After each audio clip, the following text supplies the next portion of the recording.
Heyo, thanks for joining me, Megan the trainer, for another episode of Megan's Movement Minute. So today I'm going to be talking about walking, so our gait patterns, which I was just doing as I entered in.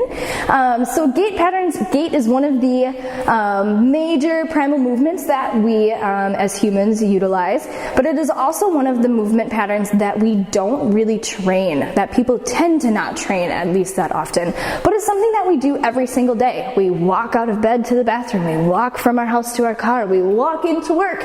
We do a lot of walking. Now, what the heck, walking, if we do it all the time, we gotta be pretty good at it. Wrong. So, carries, loaded carries, all that is really good ways to train your gait pattern and to help improve your walking, because there's a lot involved. We cross all planes of motion when we walk. You know, we go back and forth, side to side, our weight shifts, we have a little bit of rotation, so there's actually really a lot going on in our gait. So today, one of the movements that I'm going to talk about today is just going to be a standing march with a couple sprinkles on top. Of course, we can use this march to help improve our gait pattern. Okay, so I have my ultimate sandbag and I have my lever bell. So I'm going to hold on to my ultimate sandbag with the suitcase handle here, and I'm just going to hold it at my side, just like the name is, as if it's a suitcase. So holding on to the sandbag here, I have to resist gravity. Okay, so this is going to set me up in kind of a side plank position on that left side of my body.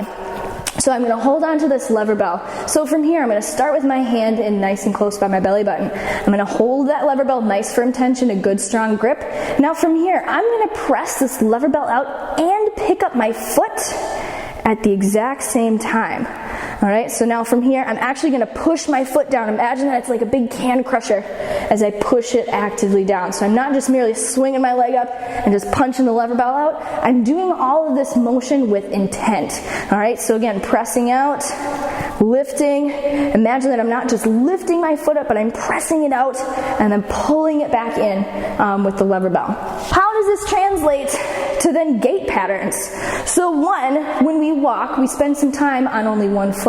So again, that side plank position, that balance on the one side, that lateral stability, that's what we can really target. And then as we punch out, I'm making connections with my lats and my opposite hip as I press the lever bell back out and pull it back in.